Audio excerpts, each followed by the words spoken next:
မြတ်တာနဲ့ YouTube channel ကိုကြည့်ရှုအားပေးနေကြတဲ့ခုနှစ်ရက်သားသမီးကျမမိတ်ဆွေများအားလုံးပဲမင်္ဂလာပါဒီတစ်ပတ်မှာတော့ကျမအနေနဲ့မြတ်တာနဲ့ YouTube channel ကိုကြည့်ရှုအားပေးနေကြတဲ့ခုနှစ်ရက်သားသမီးကျမမိတ်ဆွေများအတွက်ရတရားအဆောင်ရတရားလေးတစ်ခုကိုမျှဝေပေးချင်ပါတယ်ကျမရဲ့ရတရားအစီအစဉ်လေးမစခင်မှာကျမတို့မြတ်တာနဲ့ YouTube channel လေးကို like and subscribe လေးနှိပ်ထားပေးဖို့အတွက်တောင်းဆိုချင်ပါတယ်ရှင်ကျမတို့ရဲ့မြတ်တာနဲ့ YouTube channel ကတင်သမျှသောအသစ်သောဗီဒီယိုဖိုင်တွေကိုကြည့်ရှုနိုင်ဖို့အတွက်လည်းဘေးက notification ခေါင်းလောင်းလေးကိုနှိပ်ထားပေးဖို့အတွက်တောင်းဆိုချင်ပါတယ်ရှင်ဒီတစ်ပတ်မှာကျမပြောပြပေးခြင်းတဲ့အဆောင်ရတရားလေးကတော့ကျမဖတ်ခဲ့တဲ့စာအုပ်လေးတစ်ခုတည်းကအဆောင်ရတရားလေးတစ်ခုကိုပြန်လည်မျှဝေပေးခြင်းဖြစ်ပါတယ်ကျမအနေနဲ့ဗီဒီယိုကျမ်းစာတွေကိုလေ့လာနေရတဲ့အချိန်မှာကျမပြင်ပစာအုပ်တွေကိုလည်းဖတ်လေးရှိပါတယ်။ကျောင်းတွင်သင်ခန်းစာတွေမကပဲပြင်ပစာအုပ်တွေကိုဖတ်ရင်းနဲ့ကျမအနေနဲ့ဆက်လက်ပြီးလေ့လာနေရဆဲပဲဖြစ်ပါတယ်။ဒီအတွက်ကျမခုဖတ်ခဲ့တဲ့ဆရာကြီးဆန်းစာနေပူရဲ့ကျန်စီသမျှအောင်စေတော်ဆိုတဲ့ကျမ်းစာအုပ်ကိုကျမဖတ်ခဲ့ရတယ်ပေါ့နော်။အဲ့ဒီထဲကကျမအနေနဲ့ပွင့်လိုက်ကြရဆိုတဲ့ခေါင်းစဉ်လေးနဲ့ရေးထားတဲ့စာပိုက်လေးတွေကအကြောင်းအရာလေးတချို့ကိုပြန်လဲမျှဝေပေးချင်တာဖြစ်ပါတယ်။အဲ့ဒီဥစ္စာကကျမကိုယ်တိုင်လည်းသုံးခဲ့တယ်ပေါ့နော်။ကျမသုံးခဲ့တဲ့အခါမှာထူးထူးခြားခြားအဆင်ပြေတာကိုတွေ့ရတယ်ပေါ့အောင်မြင်တယ်ကျမဖြစ်ချင်တဲ့စံတာတွေကျမရည်ရွယ်ထားတဲ့ရည်ရွယ်ချက်တွေတော်တော်များများအောင်မြင်ပြည့်စုံလာတာကိုတွေ့ရတယ်ပေါ့နော်။အဲ့ဒီတော့ခုနှစ်ရက်သားသမီးကျမမိတ်ဆွေတွေအတွက်လည်းအကျိုးထူးနိုင်ကြပါစေဆိုတဲ့ရည်ရွယ်ချက်နဲ့ကျမအနေနဲ့ပြန်လည်ပြီးတော့မျှဝေပေးတာဖြစ်ပါရဲ့ရှင်။ကျမပြောပြမယ့်ရတရားလေးကတော့လောက်ရမယ့်ဟာကလောက်ရမယ့်ဒီပစ္စည်းလေးတွေကပေါ့နော်။ password ပုံတစ်ပုံလိုပါတယ်နော်။ကိုယ့်ရဲ့မျက်နှာ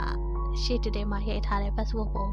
တစ်ပုံလိုပါတယ်။အဲ့ဒီ password ပုံလေးကိုသုံးပြီးတော့လောက်ရမှာဖြစ်ပါရဲ့ရှင်။ကျမအနေနဲ့နေသားအတီးတီးလိုက်လောက်ရမယ့်နီလန်လေးတွေကိုပြောပြပေးမှာဖြစ်ပါရဲ့ရှင်။တနေ့ကနေ့နေ့မွေးတို့တွေအတွက်တနေ့ကနေ့နေ့မွေးရဲ့ကျမမိတ်ဆွေများအတွက်ပေါ့။တနေ့ကနေ့နေ့မနေ့9နာရီတီမှာဆိုတဲ့အခရာကိုမင်းနီနဲ့ရေးပြီးတော့လူနဲ့ဆောင်သွားပေါ့နော်။လူနဲ့ဆောင်သွားပိုက်ဆိုင်ထဲထည့်သွားဖုံးကပါတဲ့ထည့်သွား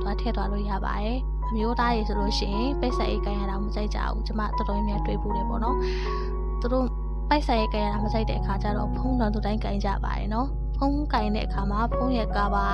ထဲမှာထည့်ပြီးတော့ဆောင်းသွားလို့ရပါတယ်လို့ဒါကတော့တနင်္ဂနွေနေ့မွေးတို့တွေအတွက်ပေါ့နော်တနင်္လာနေ့မွေးတို့တွေအတွက်တော့ကာကြီးဆိုတဲ့အခရာကိုတနင်္လာနေ့မနက်9နာရီတီမှာကာကြီးဆိုတဲ့အခရာကို password ပုံရဲ့နောက်ကျောမှာရေးပါကျမပြောဖို့တခုကြံနေကြတနင်္ဂနွေနေ့မွေးတို့တွေမှာလည်းဆိုတဲ့အခရာကို password ပုံရဲ့နောက်ကျောမှာရေးပါနော်ဟုတ်ကဲ့ပါဟုတ်ပြီတနင်္ဂနွေနေ့မွေးသူတွေကတော့ကာကြီးဆိုတဲ့အခရာကို password ပုံရဲ့နောက်ကျောမှာရေးပြီးတော့ပိုက်ဆိုင်ထဲထည့်ပြီးတော့ဆောင်းသွားပါဒါမှမဟုတ်လဲဖုန်းကာပါထဲထည့်ပြီးတော့ဆောင်းသွားပါနော်အောင်မြင်ကိုပါပဲလုပ်လို့အင်တာဗျူးပဲဖြည့်ဆမ်မပဲဖြည့်ပြီးတော့နေရွယ်တွေဆိုလို့ရှိရင်ကိုယ့်ရဲ့ချက်သူပေါ်ကမျိုးသားရေးဆိုလို့ရှိရင်robot ပဲလုပ်အဆင်ပြေပါလိမ့်မယ်နော်ဟုတ်ကဲ့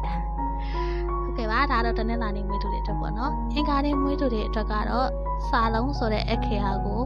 အင်္ဂါနေ့မနေ့9နာရီတီမှာမင်းနေနေရှိပါပြီးလို့ရှိရင်ပိုက်ဆိုင်ရဲထည့်ပြီးတော့ဆောင်းသွားပါဖုန်းကာပါရဲထည့်ပြီးတော့ဆောင်းသွားပါနော်ကိုကျန်စီသမျှအားလုံးပြေဝအောင်မြင်ပါလိမ့်မယ်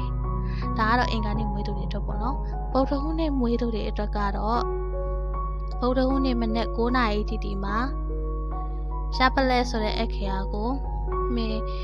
စိတ်နဲ့ရေးပါပြီးလို့ရှိရင်ကိုယ့်ရဲ့ပိတ်ဆက်အိတ်ထဲထည့်ပြီးတော့ဆောင်းသွားပါဖုန်းကပါထဲထည့်ပြီးဆောင်းသွားရင်လည်းရပါတယ်နော်ဗုဒ္ဓဟူးနေ့နေ့လည်း12နာရီကျော်မှမွေးဖွားလာမဲ့ကျမမိတ်ဆွေများအတွက်ကတော့ဗုဒ္ဓဟူးနေ့ည9နာရီတီမှာရှားကောက်ဆိုတဲ့အခရာကိုမင်းအနက်နဲ့ရေးပါနော်မင်းအနက်နဲ့ရေးပြီးတော့ပိတ်ဆက်အိတ်ထဲထည့်ပြီးတော့ဆောင်းသွားပါဖုန်းကပါထဲထည့်ပြီးတော့ဆောင်းပါရှင်ဟုတ်အားလုံးအကျိုးထူပြီးတော့အောင်မြင်ပါလိမ့်မယ်နော်ပြီးတော့ဂျာတာပရင်းနေမွေးသူတွေအတွက် ကြာတာပတိနေ့မွေးသူတွေကတော့ကြာတာပတိနေ့မနေ့9နာရီတီမှာမအခရာကိုမင်းအပြားနဲ့ရေးပါပြီးလို့ရှိရင်ပိုက်ဆိုင်ထဲထည့်ပြီးတော့ဆောင်းသွားပါဖုန်းကပါထဲထည့်ပြီးတော့ဆောင်းသွားပါနော်ဘာပဲလုပ်အောင်မြင်အကျိုးထူပါလိမ့်မယ်ရှင်တောက်ကြနေ့မွေးသူတွေအတွက်ကတော့တောက်ကြနေ့မနေ့9နာရီတီမှာတအခရာကိုမင်းအနီးနဲ့ရေးပါအနီးအောင်နော်အနီးကမင်းနဲ့ password ပုံရဲ့နောက်ကျောတက်တဲ့မှာရေးပါပြီးလို့ရှိရင်ကိုနဲ့မကွာစောင်းထားပါပိုက်ဆိုင်ထဲထည့်ပြီးတော့စောင်းပါဖုန်းကပါထဲထည့်ပြီးစောင်းပါရှင်အားလုံးကြားစီတဲ့မြတ်ပြေးသွားပါလိမ့်မယ်နော်စနေနေ့မွေးသူတွေအတွက်ကတော့စနေနေ့မနေ့9နာရီတီမှာတာဝန်ပိုအခရာကိုမင်းအနက်နဲ့ရေးပါပြီးလို့ရှိရင်ကိုရဲ့ပိုက်ဆိုင်ထဲထည့်ပြီးတော့စောင်းသွားပါကိုရဲ့ဖုန်းကပါထဲလည်းထည့်ပြီးတော့စောင်းသွားလို့ရပါတယ်နော်အားလုံးကြားစီတဲ့မြတ်ပြေဝအောင်မြင်ပါလိမ့်မယ်ရှင်ကျမ